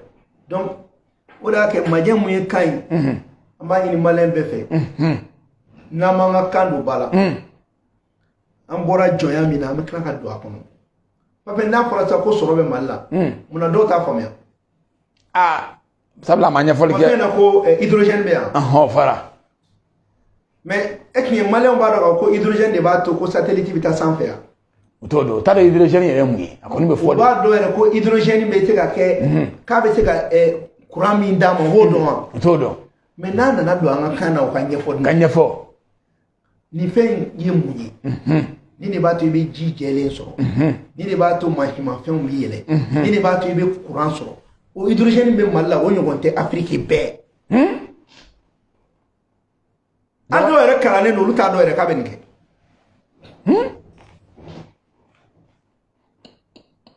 Moi, je n'ai pas vu que c'est un account. Parce que nous avons dit papa, démission be échoué bagani. Galon do anga démission faut te échoué. Ka démission to yo drone. O guto no. Mais ka ba démission mu yana bagla ko Francis ki chugo. États-Unis ki chugo. Amna mu ne finya na. Français te américain te. Et puis France ga histoire de be kala anku. E madame faire la yere ma. Wallahi charte de courgan fois de kala mali yere ko la. Ayo te kuma yere te fo.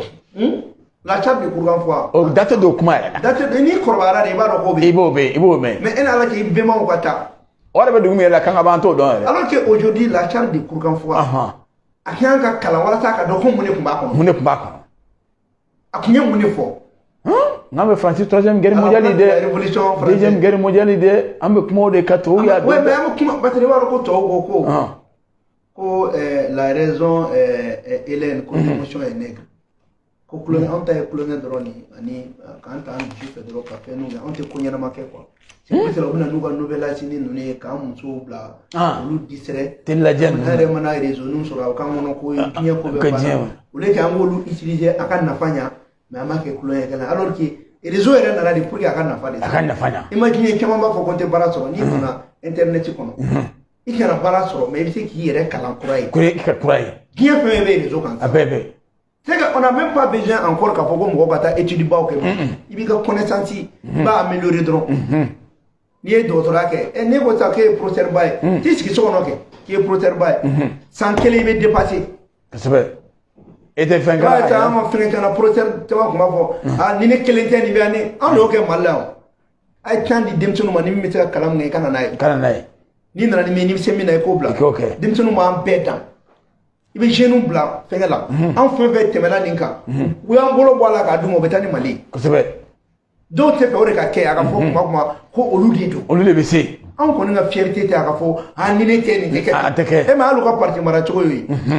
ah ni karta tɛ ali parti ni karta tɛ a bɛ kɛ cogo di ah parti caman sara tɛ dɛ mais bi a bɛ cogo di non il faut tout le temps préparer les relèves ni tɛ maa wɛrɛ caman bɛ u cira mun y'u ci relève kun tɛ yen a tɛ olu kelen olu de b'a bɛɛ dɔn jeune minnu fana bɛ na olu b'a ko ni karta ko min olu bɛ mɔgɔ ko de la olu fana tɛ baara kɛ ni vision ayi mɔgɔ ko ni wari ko bon anw banna o de ma an bɛ se ka jɛ dɛ mais an ka miiri na an bɛ san ni o ye kosɛbɛ parce que ne taara bolo jan na kuma o kuma e bolo jannen don cɛ bolo min kɔni bɛ duguma o bɛ to duguma o bɛ to duguma dɛ e y'o y'a jannen e dun bolo ka kan ka yɛlɛ sanfɛ denmisɛnninw yɛrɛ tɛ dusu ko ka cɛkɔrɔbaw place ta ayi mais olu b'a fɔ de ko ka cɛkɔrɔbaw to yen alors que cɛkɔrɔbaw fana kan ka dusu de ko denmisɛnninw ka n'an place la ka n'an place la sisan minnu bɛ fɛn caman dɔn u tɛ chance di dɔw ma u ka yɛlɛ alors que n'u yɛlɛla o de ka ɲi jamana ko maa ka ala deli de fɛn ka b'i la min ka fisa n'i yɛrɛ ye c'est pour te dire que ka ɲi ɲɛmɔgɔya bɛ ka ɲi na dɛ ne ko n'a fɔra ko dɔrɔmɛ ni 5 francs ye kelen yan ayi o tɛ kelen dɔrɔmɛ ani 5 francs mun bɛ k'an bisi de dɔrɔmɛ kelen ani 5 francs o kelen kelen tɛ an kun ɲɛ bɛ 5 na 5 ni dɔrɔmɛ kelen kɔni tɛ ka bɔ jɔnya la donc vraiment constitution in a baara ɲɛna mais mun ye problème belebeleba ye an k'an ka kan don ba la Assimi tɔgɔ dɔrɔn de c'est à dire daga in bɛ sigi sen saba de sen fɔlɔ o ye armée sen filanan o y'i ka sɔrɔ ye sen sabanan o ye kan ye mais n'i ma kan sɔrɔ sen saba bɛɛ bɛ kari i jɔlan ye kan dɔrɔn de i ka kan o bɛ min fiɲɛ na ala minnu bɛ ka tubabukan fɔ i bɛ an tigi ka kuru d'a ma tuguni san ba ye e bɛ tila tubabukan kalan hali sini tɔgɔ kura bɛ bɔ a la hali diɲɛ don o don fɛn kura bɛ bɔ kosɛbɛ don o don fɛn kura bɛ bɔ a tɛ ban an t'o k'an yɛrɛ k'a la kosɛbɛ dɔ kɛra minnu bɛ k'a fɔ k'a sɔrɔ t'an bolo k'u k'u jɔ an ka dɔ mɛn ko kanko ni sɔrɔ ko tɛ ɲɔgɔn ye au contraire kan bɛ wari de d'i ma fo ma dɔw fana ko ni kanko in kɛra ko yala tubabukan min bɛ kalan ka denmisɛnninw na k'o bɛɛ de bɛna yɛlɛma ka a bɛɛ ka kɛ kan ye olu m'a faamuya o mɔgɔw bɛ k'a siran yɔrɔ fana ɲɛ c'est à dire an siran kun ye mun ye depuis mars 91 a bɛ constitution kɔrɔ in kɔnɔ ko les langues nationales une loi peut les officialiser san 30 a kɛra a ma kɛ wa n'a tora nin kɔnɔ an bɛ san 100 kɛ a tɛ kɛ parce que faransi bɛ cogo bɛɛ kɛ faransi jɔn dɔ ka na wagati dɔ la mun b'an bali ka taa nin na mais min f'i ɲɛna ni Assimi y'an ka kan don ba la fo k'a sa a tɔgɔ tɛ bɔ Mali histoire la a man di dɔw fana ye Assimi tɔgɔ ka don histoire la o mɔgɔw fana bɛ yen o fana bɛ yen wa Assimi n'a ma kan don histoire la a ye tɔgɔ min sɔrɔ a tɔgɔ bɛ tunu don dɔ la hali a tɛ dɔn k'a delila ka Mali mara mais n'a ye Mali kan don ba la fo ka taa fɔ ko dugukolo melekera a bɛ Moribo dan a bɛ Musa dan a bɛ Akete dan a bɛ Tunjataw dan a kin y'a kɛlen i b'a dɔn k'an ni jɔnya an bɔlen jɔnya la i b'a ci dɔn a peu près 149 ans population française ni bi tɛ n'a ye kan don ba la o y'a kɛlen ka Babemba su lafiya o y'a kɛlen ka Samori su lafiya o y'a kɛlen ka Seydou Badian Kuyate a su bɛna sogo da Assimi na ne de y'a f'i ɲɛna hali Musa Traoré n'a ye kan don ba la donc c'est une chance ala ye opportunité de d'a ma il doit pas rater a man ka ni jɛ fewu non seulement ala ye opportunité d'a ma commission mɔgɔw Assimi k'an mun fo dɛ commission min ye nin baara kɛ commission ye nin baara kɛ u filɛ ka opportunité d'a yɛrɛ ma ko tɛ présent e yɛrɛ de ka kan in don ba la i k'a tɔgɔ ta a banna o de kama n y'a f'i ɲɛna n k'o de ye a fɛn yɔrɔ ye o de ye Hayidara b'a fɔ cogo di ko ayiwa ko a ma ɲinɛ a b'a fɔ cogo jumɛn a ka fɛn in ta wulibali ayi wulibali ko tɛ u bɛ n'u bɛ secret mun di fɛnkɛ la quoi fayida voilà donc constitution kura in fayida ye nin de ye ils ont fait exprès ka chance de di Assimi ma ale yɛrɛ ka fayida di il rentre dans l'histoire ka fɔ ko président de y'a kɛ donc il doit pas rater cette opportunité exactement non ça c'est la lecture politique de l'avant-projet o de y'a kɛ mɔgɔ mɔgɔ t'a dɔn minnu ye nin baara kɛ a y'u fo parce que u ye fɛn dɔ de kɛ Assimi an ye nin baaraba in kɛ an tɛ fɛ k'a tɔgɔ bɛɛ ta an b'a to e bolo don histoire la ni Mali kan donni ye ba la kosɛbɛ u tun y'a kɛ ka ban jateminɛw la kɔni mais ala yɛrɛ ye Assimi da k'a bɛ nin tɔgɔ ta wa k'a tɔgɔ ta ni ala ye occasion fɛn fɛn d'i ma il faut jamais rater kosɛbɛ on appelle ça des occasions en or wallahi ala ye Assimi ta ka yɛrɛ ni a ye occasion en or de filɛ il saisit cette opportunité bi la ala su an bɛ taa kaburu jura ni ala sɔnna ni masa Arahamani sɔnna an t'a ci kɛ yan kosɛbɛ n'a ye nin kan in ta k'a yira bɛɛ la ka Mali ka kan don ba la Hakimi tɛ présenté bilen o hali n'a y'i ban maliyɛnw de bɛ taa ta k'i kɛra ye wa constitution in ma deli ka voix min sɔrɔ ni Hakimi ye kan don ba la ne de y'a f'i ɲɛna Papin n ma deli ka maa 800,000 kelen ka constitution voté dɛ maa 800,000 bɛ nin constitution voté a bɛ kɛ du jamais vu dans l'histoire parce que a ka di bɛɛ o a ka di bɛɛ kan bolo b'a f'i k'ale ka kan kana don ba la ayi o t'o fɔ Fula b'a f'i k'a ka kan kana don ba la o t'o fɔ Maninka b'a fɔ k'a ka kan kana don o t'o fɔ Miɲanka b'a fɔ k'a ka kan kana don o t'o fɔ donc ne ye yɛrɛ ka kan ta k'o don ba la i ye mun kɛ cɛ i b'a ta ka don ba la a ko tɔ an n'o ɲɛɲini kɔfɛ yen kosɛbɛ constitution fɛn bɛɛ tɛ kɛ a yɔrɔ nin na o ayi mais a kow bɛ kɛ de pour que ka pression de kɛ ka fɛn dɔw waleya ka taa kosɛbɛ donc Hakimi doit saisir cette opportunité. Ndogon do dɛ a ka nin ta pour que a ka maliyɛn a ka bɛɛ dan a ka Modibo dan a ka Musa dan a ka ATT dan hali politicien nataw tɛna dan parce que kan min bɛ don ba la nin cɛ a bɛna nafa sɔrɔ u yɛrɛ ma commission ye koba k'a ye dɛ walayi Saduru nana sanu de Lulu de da président i ye baara kɛ i y'an bila baara la mais Lulu filɛ nin ye a ta an kɔni anw tɛ se ka nin ta parce que Ala yɛrɛ ma sɔn an ka nin ta wa Ala ye miirina ɲuman de d'u ma dɛ u ka nin kɛ dɛ donc o de y'a kɛ n'an ma kuma ko in an b'a ni dusu ta mais n'i ye ko in analyser i bɛna ye k'a fɔ ninnu yɛrɛ de ko président de e de kan ka kanko in tɔgɔ ta kosɛbɛ o de kama i m'a kanko cayalen yan a kuma cayara Alahu Taala sɔnna ma a bɛ nin kan kelen tɔgɔ ta ni Ala sɔnna ni Alahu Taala sɔnna ma wa n'ale y'a ta kelen tɛ dɛ a n'a ka scène colonel bɛɛ a n'a ka gouvernement bɛɛ ani CNT bɛɛ de don bɛɛ donc ale Hakimi o a n'an fɛn fɛn bɛ ka fanga baara kɛ ani maliyɛnw hali n'an ci yan an denw san 100 ɲinan kɔ wa kun minnu tun bɛ Mali la nin wagati a y'u kaburu ɲini an ka fatiya ta o ye walayi a kelen tɛ an bɛɛ bɛ hɛrɛ sɔrɔ a fɛn na dɛ kosɛbɛ donc il faut pas que an ka duwawu minɛ k'an ye don n'a nata kan ma jɛ dɛ o kana jɛ dɛ parce que an tɛna se k'a fɔ abada ko nin constitution in kan tɛ voté a ye kuma t'a la mais an bɛ se k'an kɔ da la ni fɛn min ye o ye kan kelen n'o kan dun ni Hakimi y'i ban ka kan don ba la ko saraka jugu min bɔra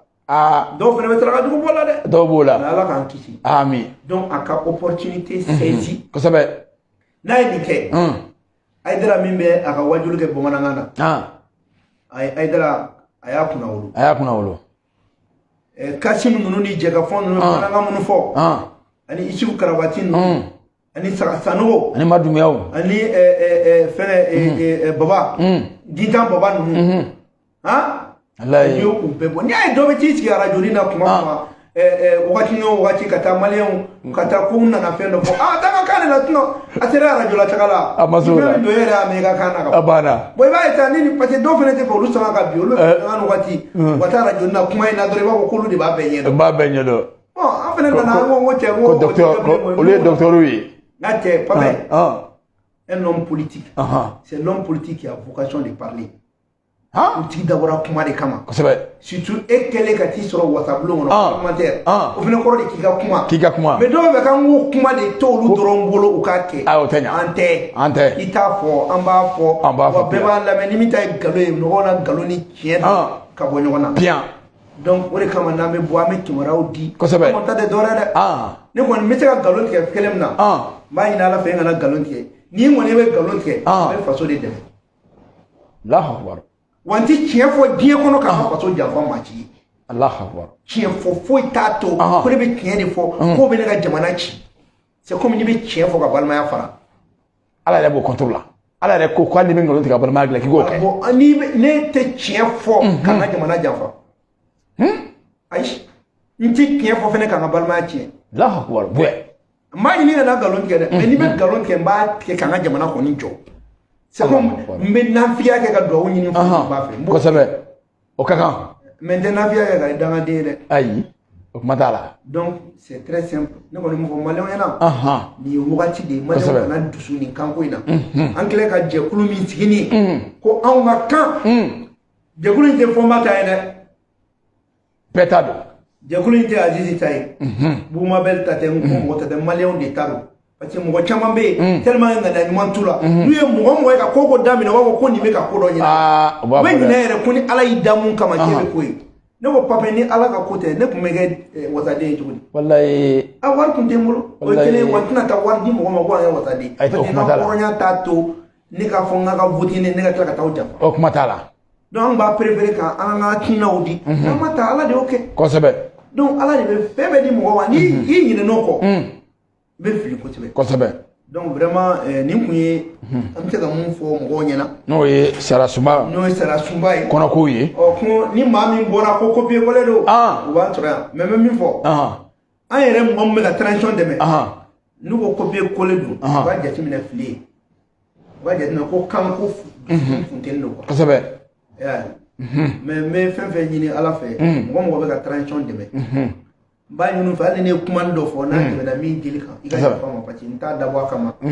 maa min bɛ ka transition dɛmɛ ka fɛn f'i ma min cɛ man ɲi kɔni non non non kosɛbɛ o de kama Segu Tunkara Amara Sila Amara Batili Buma Bel ne b'u bɛɛ fo an bɛɛ k'an bolo di ɲɔgɔn ma Cheikh Umar Keita n b'a fo a fana bɛ baara min na a bɛ baara ɲuman ba la an fana bɛ ka transition dɛmɛ an k'an bolo di ɲɔgɔn ma n'an bɛ ɲɔgɔn bɔ fili la an ka ɲɔgɔn wele kɛrɛfɛ kosɛbɛ cɛ karisa ye nin fɔ nin ma dɛ cɛ e k'a tɔ dilan ne kɔfɛ kosɛbɛ ni Buma Bel ye min fɔ n'a ma ɲɛ ne kan ka dilan ne kosɛbɛ ni ne ye min fɔ n'a ma ɲɛ Buma Bel kan ka dilan kosɛbɛ an minnu bɛ ka dɛmɛ kɛ n'an yɛrɛ tora ka ɲɔgɔn kɔ bila ala b'a jugu bɛ s'an na dɛ kosɛbɛ ko ni ko pɛrɛnna basa bɛ don dɛ kosɛbɛ an bolo di ɲɔgɔn ma parce que an bɛ kɛlɛ min na kɛlɛ in ka bon an yɛrɛ ma quoi wallahi jamana ko kɛlɛ don kɛlɛ in ka bon jɛkulu ma kɛlɛ ka bon M5 ma kosɛbɛ ka bon Korema ma kosɛbɛ ka bon Yɛrɛwolo ma kosɛbɛ ka bon CDM ma kosɛbɛ ka bon GPM ma kosɛbɛ an k'an bolo di ɲɔgɔn ma hali ni ko k'i bɛ kɛlɛ poste ɲini na poste yɛrɛ tɛ ban cɛ kɛlɛ ka ca koyi wallahi donc an k'an bolo di ɲɔgɔn ma parce que jamana bɛ yɔrɔ min na n'i ko k'i bɛ da fɛn fin bɛɛ tɔmɔ da tigi bolo laban i n'a da bɛɛ fɛn donc o de la an bɛɛ bɛ fara ɲɔgɔn kan kosɛbɛ ne fɔ n b'a nin jogo jugu don bɛɛ n'i ta don kosɛbɛ donc an k'an bolo di ɲɔgɔn ma kosɛbɛ an ka to ka ɲɔgɔn bilasira jamana la mɔgɔ si tɛ yen min b'a bɛɛ dɔn kosɛbɛ an bɛ dɔɔnin de dɔn surtout an bɛ to ka kuma kan mun na nanzarakan ne b'a f'i ɲɛna tan dɔ bɛna interprétation wɛrɛ k'a la a bɛ k'i kɔnɔ a ko ka ca dɛ e yɛrɛ b'a fɔ ko est ce que ne yɛrɛ ma fili ya voilà tellement que a kɔnɔ ko a kɔnɔ ka dun mun tɛ sɔsɔ an b'olu fɔ ayiwa o diyara an ye